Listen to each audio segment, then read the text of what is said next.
Hi everyone, welcome to UPSC Tree. So we are launching the ethics course and it is starting on March 20. But if you look at ethics, it is a very interesting subject. If you do it right, then you will find a lot of interest in the subject. But if you do it wrong, it will be pretty boring.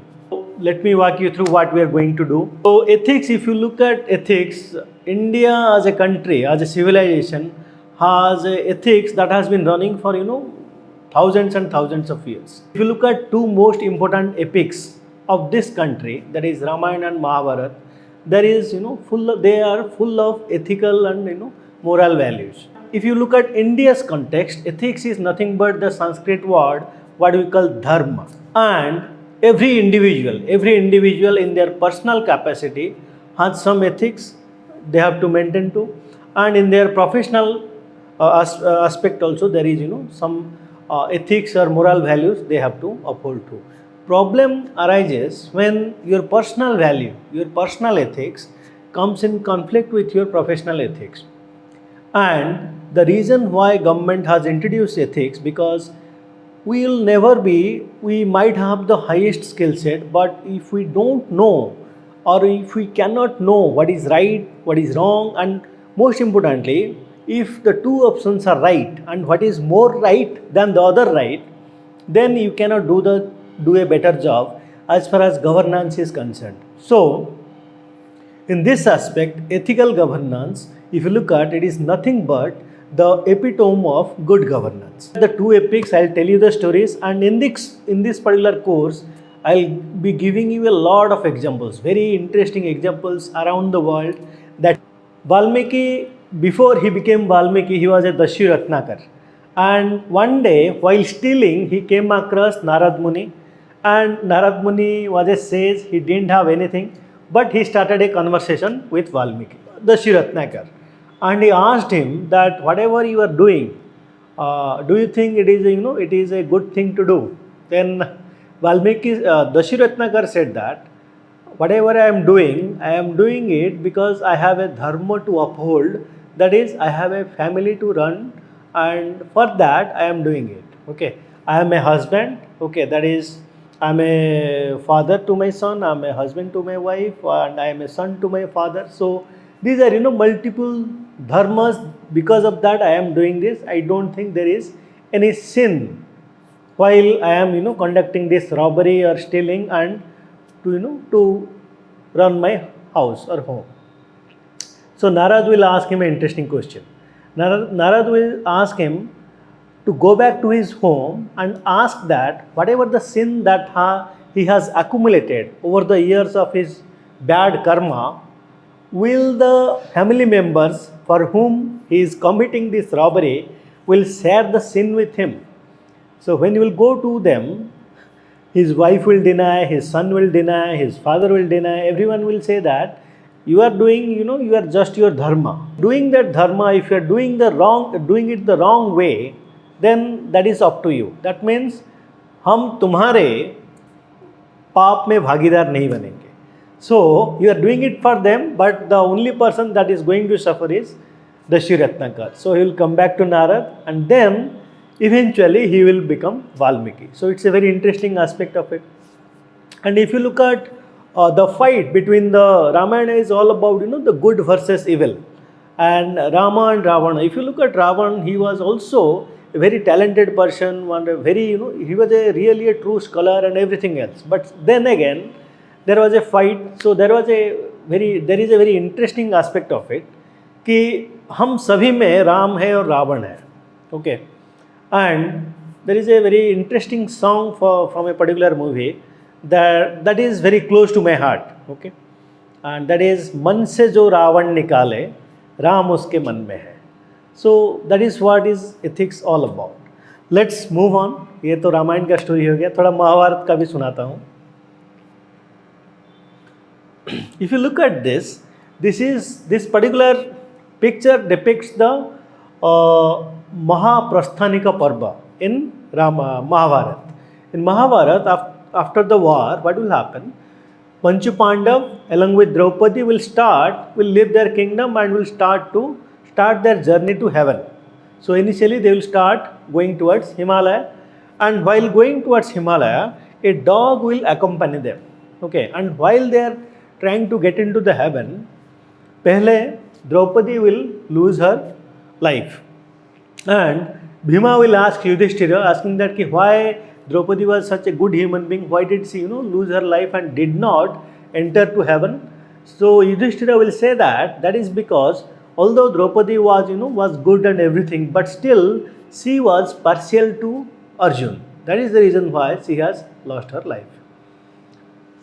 After a while, we see that Sahadeva will lose his life. Why? Then again, Bhima will ask Yudhishthira that why Sahadeva has lost the life. Then Yudhishthira will reply that Sahadeva thought that he was the most wise person in the whole world. That is, essentially, he had the vice of pride and vanity. That is the reason why he has lost his life. Yudhishthira will try to revive all of them, but that will not happen, so they will keep on moving. Now, Nakula will die. And again, Bhima will ask the same question, and Yudhishthira will say that Nakula has died because he thought that he was the most handsome man in the world. That is again pride and vanity. So they will try to revive him, he will not be revived. So they will move on, Nakula dies. Now, after a while, then Arjuna will die. Now Bhima will ask, Arjuna was such a good person, so why did he die? So now Yudhishthira will say that although he was the most skillful archer in the world, but he had a pride saying that he was the most powerful. So that is the reason why Arjuna died. Again, they will try to revive him, didn't happen, or it will fail. Eventually, after going a while, Bhima will, Bhima is also about to die. Then Bhima will, before his death, will ask, why I am about to die then? So Yudhishthira will tell him, that is because you suffer from something called gluttony. Gluttony is nothing but overconsumption. Sabka chin ke, Bhima used to take away everyone's food and eat. So, overconsumption, and he used to boast his strength. He didn't have the concept called humility. Now, after losing everyone, Yudhishthira will migrate on his path to stairway to heaven. But then, this point of time, what will happen? The dog will be there with Yudhishthira, and Indra will, do the interruption. He will come to Yudhishthira saying that a person without any vice. So, if you lose the dog and sit in my chariot, I will take you to heaven. Now, Yudhishthira, being true to his, dharma, he will tell Indra that no, I am not going to lose the dog now because he has befriended me.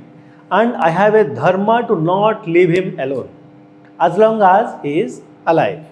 So, he will decline the offer from Indra. He will say that no, if it is okay, I may suffer while going to the heaven, but I will not leave my friend behind. Eventually, they will go to heaven. So, if you look at Mahabharata, when we were children, the first character every child likes is Bhima. Then, as you get little older, you tend to like Arjuna.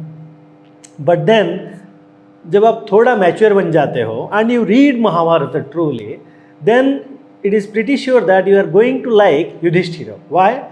Because he was the epitome of dharma, and this ethics of Yudhishthira is still followed by all the prime minister in India.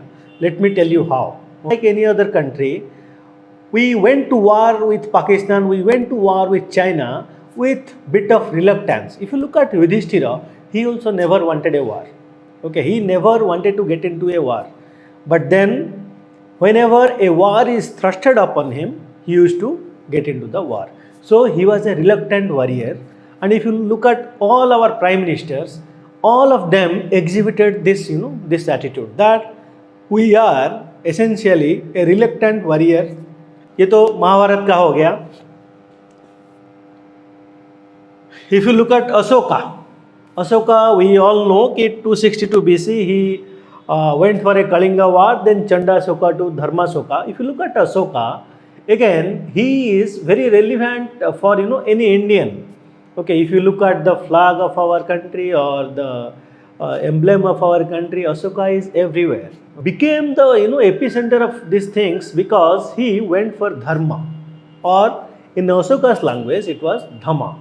And if you look at all the rock edicts and pillar edicts of Ashoka, it talks about mostly the dhamma or the good thing to do.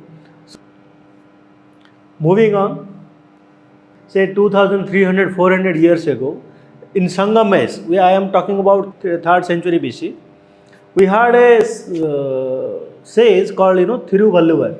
He wrote Thirukural. Thirukural is one of the most important ethical books coming out of South India. Okay, if you look at Tamil Nadu, much of the sayings of Thirukural is inscribed on their जितने सारे उनके statue वैचू हैं वहाँ पे उनका जो कॉपलेट है that has been inscribed over there. So again, ethics is not alien to India. It has been part and parcel of our life. How do we understand it matters the most. If you look at ethics, okay, so इतने सारे source हैं from Ramayana, Mahabharata, wherever.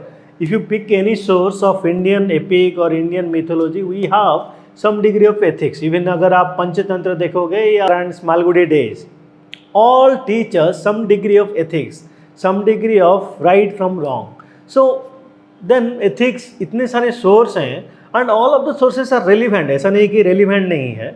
So ethics appears like a jungle because we have so much of source. If you look at civil service preparation specifically, there are so many sources around ethics, so many sources, and all the sources to some degree are relevant. That doesn't mean that you can follow all the sources. It is not possible humanly. See, it's not about only learning what is ethics, but also we have a exam to clear. So you have to be cutthroat in our approach towards this aspect as well. We will be enriching our content. At the same time, we have to squeeze out our time or use it judiciously so that we are not lost in the jungle of ethics. Now, if you look at the syllabus, we have ethics and human interface. Various aspects are there. We'll talk about that in the class. जब class शुरू होगा, I will give the definition.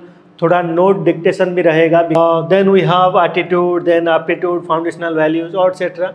Values of civil service. See, here ethics, we are not looking at a very bigger dimension.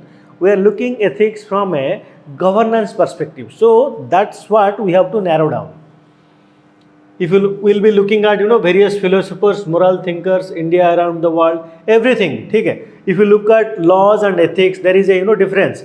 Everything that is lawful may not be ethical, and everything that is appears ethical may not be legal. So that interesting aspect is also there. I'll give examples around that also. As I told you, it is although we have a syllabus, again it is a limitless and boundaryless subject, and there can be n number of different scenarios जहाँ पे आप फंस सकते हो. ठीक है. So now that is the reason why, with this in mind, we are launching the ethics course, which will be maybe say 40 classes रहेगा. Okay, and in that 40 classes we'll cover everything. We'll do a PIQ 5-6 साल का जितने सारे UPSC का जब से शुरू हुआ है, all the PIQs and the case studies we'll discuss. Okay, we'll cover the whole syllabus. I'll give you some note and we'll dictate certain things so that you have a perfect note before going to the exam. And if you do that, then you no need to buy any book because it is a very intuitive subject. So that's why your notes is going to be your weapon before you go to the exam.